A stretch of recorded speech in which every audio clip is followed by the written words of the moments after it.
Журналистика – это тот мостик, через который журналист передает информацию, которую он получает и от власти, и от социальных объектов, и от жизни, и доносит ее через призму своего понимания до читателя или до зрителя, в зависимости от того, где работает этот журналист.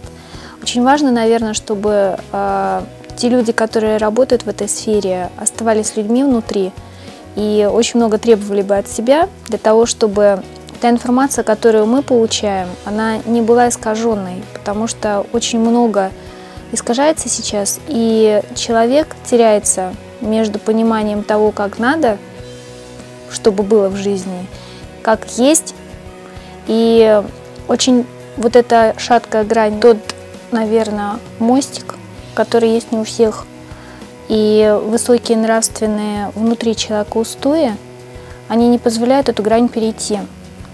Иногда человек очень много работает, начинается синдром выгорания, и это все стирается и расползается, и человек, ощущение реальности у него уходит с-под ног.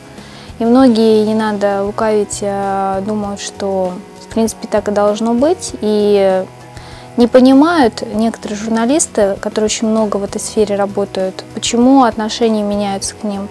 Раньше было это восторги, уважение, дружеские объятия и так далее. А когда вот эта грань переходится, недопонимание появляется, какая-то агрессия со стороны читателей и руководства. Так вот, я за то, чтобы все материалы, они все-таки шли от души, и душа при этом не страдала, чтобы была гармония в человеке, внутри, и все в человеке должно быть прекрасное. И тот продукт, который журналист выдает для нас, читателей и зрителей, он тоже должен быть хорошим, качественным, моральным, душевным.